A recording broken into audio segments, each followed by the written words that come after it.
Now we do this because we are living up to the lessons that we were taught by Nelson Mandela. Umongameli Cyril Ramaphosa umemelele uluntu loMzantsi Afrika ukuba lulinganise iqela lomzabalazo elingasekhoyo umfi Nelson Mandela ngokukhonza uluntu ngokuzinikela nokuthobeka.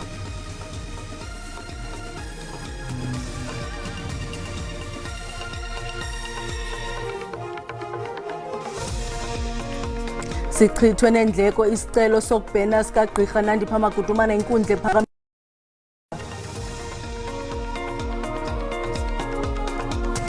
Umdlali webhola yomnyazi kwiProteas uKhanyisa Chawane uza kube ethatha inxaxheba kwesibini kwitumente yendebe yehlabathi eKapa neqala ngoLwesihlanu weveki ezayo.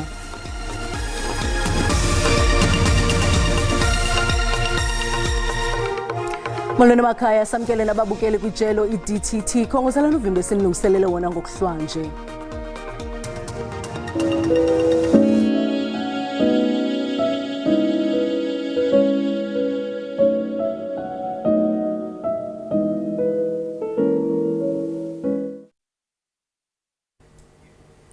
Umongameli Cyril Ramaphosa uhlaba ikhwelo kuba uluntu loMzantsi Afrika luzeke emzekweni wayesakuba ngumongameli Nelson Mandela ngokukhonza abantu ngobuntu nentobeko. Ngalomhle beza kuba igqiba iminyaka eli-105 ephila kutyhilwe imifanekiso eqingqiweyo yakhe emibini eQunu naseMthatha. Amazwe abumbeneyo awubhengeza lo mhla ukuzalwa kweqhawe lelizwe jikelele njenge-Nelson Mandela International Day ngo-2009. Kukula maqhuma lapho intandokazi yomhlaba uMadiba akhulela khona. Njengoba aziwa umhlaba wonke, waqala impilo ngokukhulu ukuzithoba. Yikho lokhu ke ukuholile ekutheni kubazwe lezikhangiso ezikhumbuza lapho asuka khona. Abahleli bomcimbi ke abakhohlwanga ukuthi igalelo lakhe lafikelela ngisho emhlabeni jikelele. Kuphinde kwethulwa esinye futhi isithombe esibaziweyo esiwumfanekiso wakhe eMthatha.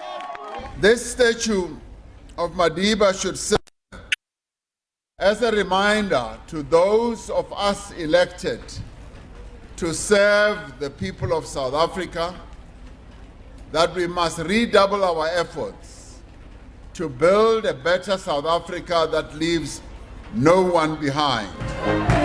Amakhulu abantu abehambelele umcimbi ke kube nenhlabamkhosi yokuthi ilandelwe imisebenzi kaMadiba. Phela namuhla usuku lokuhlonipha leli qhawe njengoba inhlangano yezizwe iyamamezela lolu suku njengosuku lokuhlonipha uMandela. We as Africans are the only ones who are talking to both and calling for peace. The others are just talking to one side at a time. Long live the spirit of Nelson Njengoba kugujwa lolu suku, noNdunankulu wase-Eastern Cape naye uthe izinselelo azikapheli. To address the challenge, Mr. President, we face and fully embrace the spirit of Utatu Mandela's legacy, we need to implement critical developmental strategies encompassing every facet of our society. Imifanekiso efana nalena kaMadiba iyaqhubeka nokuthi igcine igalelo lakhe emhlabeni jikelele. Umbuzo omkhulu ke ukuthi labo abaphethe njengamanje ngabe bayaqhubeka yini nemibono yakhe kumbe iphupho lakhe liya ngokuya lishabalala.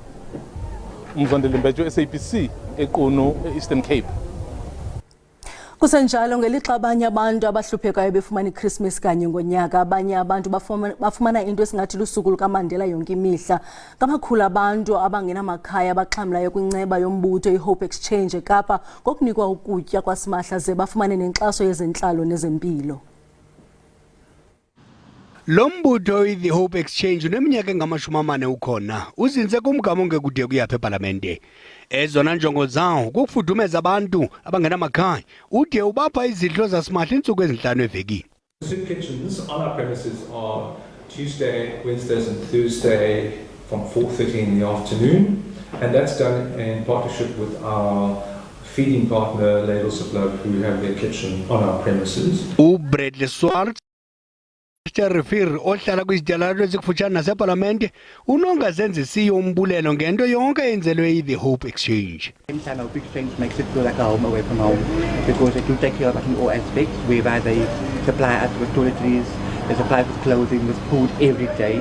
Uninzi lwezimpula zikaLjaca ziyaluthakazelela uncedo lwalombutho oluquka nokuhlamba. There's nothing better than just a wash.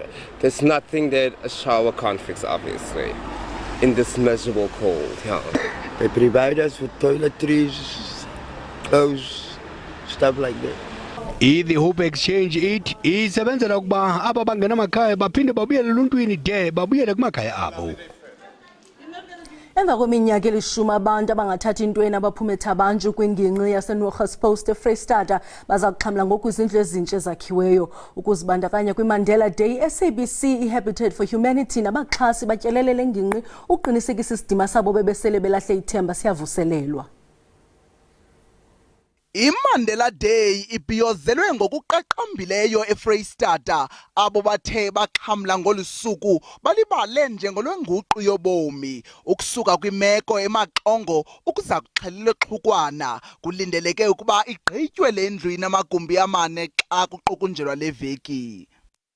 The ka 2010 fera I applied for RDP house in 2010 and I have been waiting since then. I'm always told that I don't appear on the system. I'm now grateful to finally have the house.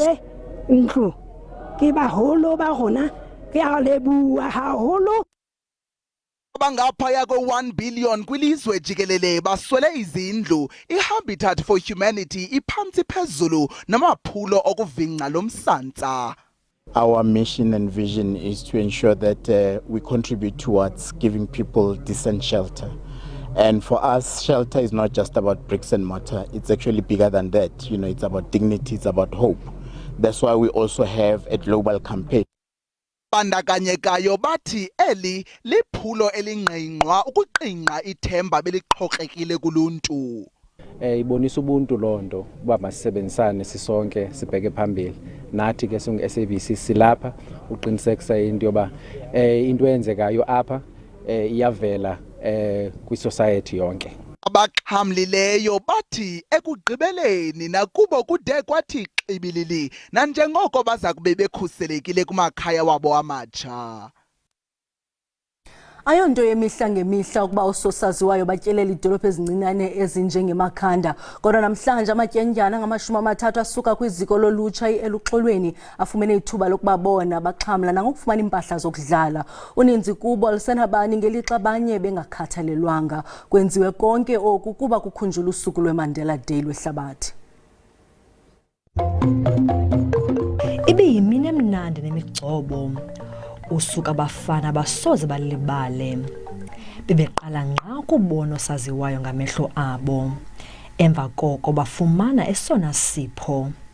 Ikiti yebhola ekhatywayo. Ndifuna umbulela kusisi oze nesoka boots plus nokupakna wakhamba nayo basiphathela isoka boots. Le center igcina abafana abangama-30. Uninzi lwabo banabazali okanye bahlala esitalatweni okanye basuka emakhaya onakeleyo, kodwa namhlanje bancumile. Khona umuntu omusha ohleze ebuka inkosi yabo ku-generations ahalele ukufana naye. Into eziphuma emlonyeni kankosi yabo eyisho kumuntu osemusha emtshela ukuthi lento ufuna ukuba yiyona ngaba yiyona empilweni. So ukubanika le kiti ezihlangu ibhola iikawusi zokudlala isoka, it's something ezakubenza ba olathando nolonwabo abaluvayo xa bedlala lesoka ibe yinto enobanika umfanekiso ongqondweni yento ba angafezeka amaphupho abo. Ekuhambeni kwemini kwafika nezinye izipho. Wonke umuntu efuna kunika uthando kwabantwana. Kuluvuyo kakhulu. Ngoba abantwana xa bebekwa apha people bacinga into yokubana ngabantwana abagezayo, ngabantwana abasetrongweni, but abantwana ngabantwana abangahoyekanga okanye bakwimeko ezahlukileyo kakhulu. Eli khaya lifumane iteki, impahla nokutya olusuka kumaziko athile noluntu lwasemakhanda. Ndingulerat ufekisi kwiindaba ze-SABC emakhanda. Kwalapha ezindabeni uZandile Khumalo lingqina lokuqala ukukhwela emaplangeni kwityala logebengo likaSenzo Meyiwa neliqale namhlanje. Masiqale evenkileni.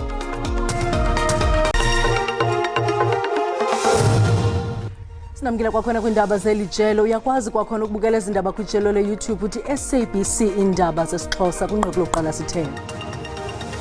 Umongameli Cyril Ramaphosa uhlabe ikhwelo kuba uluntu lwaseMzantsi Afrika luzeke emzekweni owayesakuba ngumongameli uNelson Mandela ngokukhonza abantu ngobuntu nentobeko. Ngalo mhla besakuba egqiba iminyaka eli-105 ephila kwityhula imifanekiso eqingqiweyo yakhe emibini eQunu naseMthatha. Ukanti ixhoba lodlwengulo eselikhulile kwaNongoma KwaZulu-Natal lifumene isipho sendlu entsha yakhiwe ngesipho sokuqokelelwa kwemali eli-R10 yephulo lika-Iindaba Msweli. Ungakuthenga ngo-R10 kulezi nsuku, kodwa uma iphindwa-phindiwe ingenza lukhulu. Umuzi omusha owakhiwe ngeminikelo yo-R10 evela kubantu baseNingizimu Afrika kuwubufakazi balokho. Umuzi unikezwe isisulu esineminyaka ewu-68 sokudlwengulwa esihamba ngesihlalo esinamasondo sakwaNongoma enyakatho yeKwaZulu-Natal. Isalukwazi sithole usizo sithi siswele amazwi okubonga. Futhi ukwamukela ekhaya lakhe ngosuku lukaMandela kwenze kwaba okukhethelekile. Kodwa ngiyajabula kakhulu ngoba Iindaba Msweli ungena owenza ukuthi lento ihambe ibe nje nabo abokhozi. Lemnikelo ephakanyiswe ngo-Iindaba Msweli ngomqondo awuqambe njengomnikelo wamabhakede. Uthi lo mqondo ukhuthaza umoya wobuntu. It can't be right ukuthi mhlambe thina so commentate iGBV noma silamente sikhale sithi inkosi yami izwe lingcolile. Ngase no man. Le khona isisho sezulu esithi iconsi idwasa ibhakede kwafika sona la ekhanda ukuthi uyazini khona isisho sesintu esithi iconsi idwasa ibhakede. Lendlu yakhiwe yiziboshwa. Ngijabule kakhulu ukuthola ithuba elifana naleli ngoba sengizophuma njengamanje nekuhluphekeni kwami konke njengamanje noma ngingaxakekile kangaka ejele kodwa ngenziwa yini abantu abangisekile ngifundile ukuthi umuntu uyasiza omunye umuntu abexakile. Umsweli uthi ngalolu hlelo baphinde badlulise umyalezo wokulwa nokuhlukunyezwa ngokobulili. Ngingunonhlakanipho Magwaza ezindabeni ze-SABC kwaNongoma. Isicelo sokubhena sikagqirha Nandipha Magudumana ngokubanjwa kwakhe sichithwe nendleko kwinkundla ephakamileyo yaseFreystata. Nangona kunjalo igqiza lamagqwetha akhe lithi zisekhona ezinye iinkalo eliseza kuzivelela, kodwa liza kuthatha imiyalelo kuye kuqala ukuba ityala liye kwinkundla yezibheno kusini na okanye libuyele kwinkundla kaMantyi yaseBloemfontein. Uqejwe elingophiyo ugqirha Magudumana ngelixa uJudge Philip Lopsha ementla esithi lo kaMagudumana watsho ngokwakhe ukuba ufuna ukubuyela kwintsana zakhe. uMagudumana uye kwinkundla ephakamileyo nalapho ebefake isicelo sokuba kubonwe ngokungekho mthethweni ukubanjwa kwakhe. uJudge Lopsha ufumanise ukuba ukubanjwa kwakhe kwakungekho mthethweni kodwa wasikhaba isicelo sakhe ngelithi wavuma ukubuyela kweli. I am of the view that those submissions cannot be successful in light of the findings of fact made by this court in the application launched by the applicant. I am therefore not persuaded that another court would come to a different conclusion or that there are other compelling reasons why the matter should proceed on appeal. Igqwetha likaMagudumana lithi badanile ngeyona ndlela ngokuzifumana kule meko kodwa uthe basiza kuvelela nezinye iinkalo. In terms of legal avenues at our disposal, can still, approach the Supreme Court of Appeal on petition basis.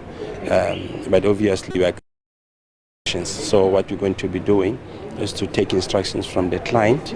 Ingcali yezemithetho ithi nokuba uMagudumana angaliphumelela elityalo kwinkundla yezibheno uya kuphinda abanjwe aphinde ajamelana nalamatyala ajongene nawo kungoku kwinkundla kaMantyi yaseBloemfontein. Uzandile Khumalo lingqina lokuqala ukukhwela emaplangeni kwityala logebengo likaSenzo Meyiwa neliqale ngokutsha. uKhumalo yayingomnye wabantu ababengaphakathi kwindlu kwadutyulwa kwabulawa kuYimeyiwa ngo-Oktoba 2014 bobahlanu abatyholwa kweli tyala bathi abanatyala. Tlandlolo uZandile Khumalo uyichaze imini yesithwakumbe ngelithi kwambonzeleka izikrelemnqa zabanyanzelisa imali ne-cellphones. And then kusenjalo ke lo ophambili wama-directs wasethi wasikhomba ngesibhamu esethi khiphani imali ngamafoni. Ukheli wabaleka ongena ekamereni and then ke kwasuka umulongo ehlezi eceleni kwami wayesephusha lo besikhombe ngesibhamu wama-directs mayiqeda ukumphusha kulongwe ulongwe wabaleka waphuma ngomnyango wasekhishini. Emva koko uthi kwabakho ujijiswano ekhitshini kwatsho izithonga zompu. And then kuthe makusenjalo uma ngisizwa isibhamu siqhuma ngezwa into eshaya phansi waphuma isibhaki sangishaya unyaweni lami laka right. And then ukuthi kusho ukuthi mina noDumile sizwe into eyodwa sabaleka umkanye wangena ekamereni mina ngangena ebathroom. Ukhumalo uthi emva kwezithonga wabona umeyiwa idada ichibini legazi. Wazama ukutsalela amapolisa kwaphithana ingqondo wabaleka ukubikela ummelwane. Kuthe mangifika lapha ngizojoina umalo Senzo noKheli laba mekhona mangithi ngiyabheka ngabona ukuthi uSenzo uyableed. Ngathi ngiyazama ukudayila u10111 ingqondo yavele yafreeze. Uthi emva koko bazama abanye abamelwane ukufaka umeyiwa kwisithuthe esasiqhutywa ngudade wabo uKheli bemsa isibhedlele. Uzandile Khumalo buyela emkhumbini ngomso. Kulindeleke kubanjwe unyulo lovalo zikhewe George eNtshona Koloni ngomso kusakhuphisana amaqela asixhenxe kwiiwards ezintathu. Unyulo lovalo zikhewu luze emva kokuba oceba abathathu beqela leGood bathi balahla ngoTshazimpunzi beyokuzibandakanya neDA. Kungoku nje isibini kubo ngabagqatswa beDA logama omnye ebuyele kweGood njengomgqatswa. We are here to say to the people of George, allow us to finish the term by re-electing Good like you've done in 2021. Amaqela aphikisayo athi azakhupha nezisemgqubeni intonga ukuze iqela leDA likhe phantsi. We are looking to increase our footprint in George and in the entire Southern Cape, and we think that this is the opportune moment to actually start that process. So what's coming out clear here, people want to change, they are unhappy with the DA, and I think with our team and our candidates here, John and Millie, we are well positioned. iDA ithi iqule yaligangatha. We're going to change what was once orange to blue in all three wards. On Wednesday, we have been here since this morning. You can feel the need for change, but as well, you can feel the community are now warming up to change and change in all three wards. And that change is going to be the Democratic Alliance. Kubonakala luza kuqhuba unyulo ngolesithathu nangona iqela leGood belicele ikomishoni yezonyulo iluhlehlise. Eliqela lityhola iDA ngokubhalisa ngondlela mnyama abantu abahlala ethemba lethu njengabahlali baseBorchards ukuze bavote kwaWard 20 kwiindaba zeSABC. Ndingusiphiwe Wobasi eGeorge.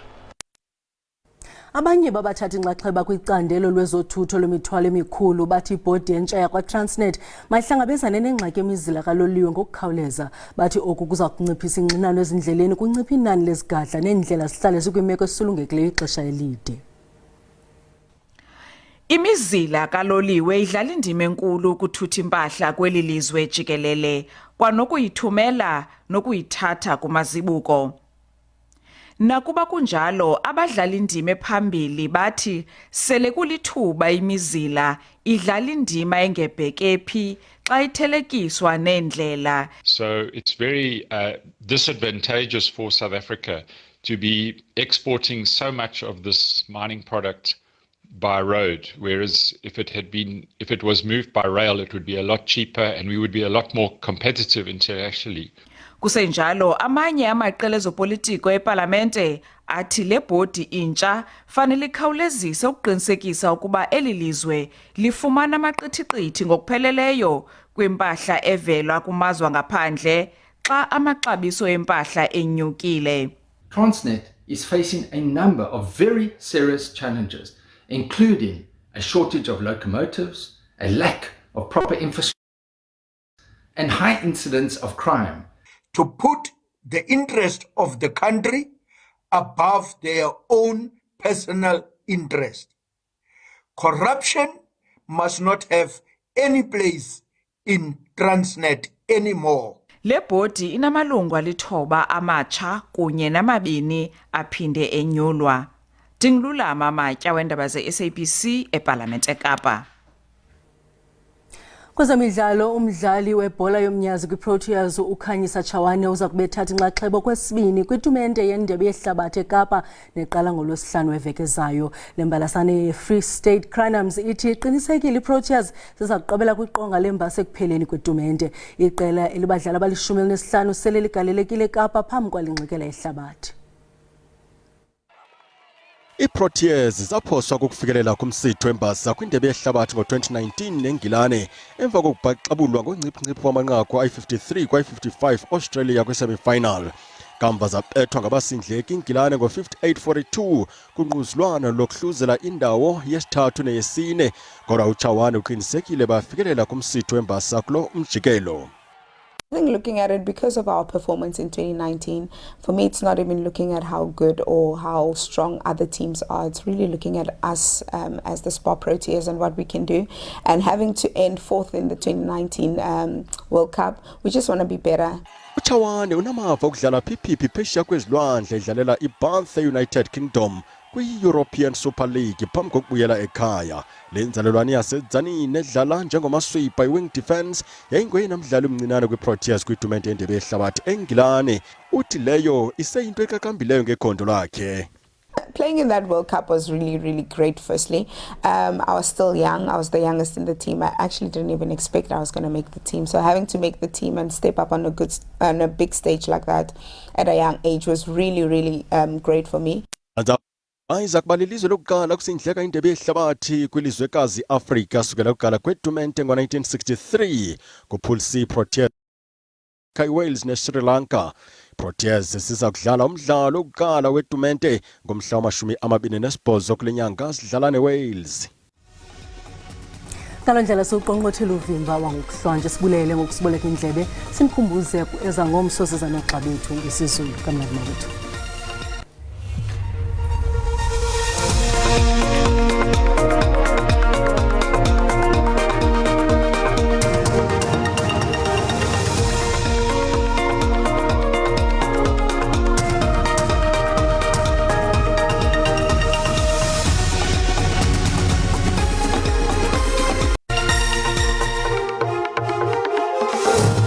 Mawahlangana mafuli ivume icamaku basembo ndivumeleni ndinirhabulise kuqikelelo lwemozulu yangokuhlanje. Siyafumanisa kaloku into yokubana pha kwiphondo lasentshona koloni yingqele eqhaqhazelisa amazinyo ngemvula ke ezilindelekileyo zaye u-60%, kanti ke limathumbantaka nomoya ke olindelekileyo pha kwindawo eziphakamileyo. Sihlabele mkamambukeli sijonge imvula nomoya ngomso. Siyafumanisa kaloku xa sijonge into yokubana pha eKapa lodumo ezamvula saqhubeka ngaye u-60%, nasephondweni phako Gqeberha koMonti uyafumanisa mbukeli into yokubana zimvula ezilindelekileyo mahle amathuba ngaye u-80%. Lamathumba-ntaka ke lathi rhwelele ngamafu phako Upington ko Bloemfontein nakwindawo eziphakamileyo ezikwimpuma. Sihlabele mgama mbukeli siyafumanisa South African Weather Service yawakhupha isilumkiso sokuba ungalindela ukulwatyuza kwamaza kwindawo eziphako Kapa lodumo ukuqhinela kaloku phako Gqeberha. Kanti ke sihlabele mgama sijonge kaloku ngomso into isilumkiso sithini na. Siyafumanisa nakhona into yokubana yikhephu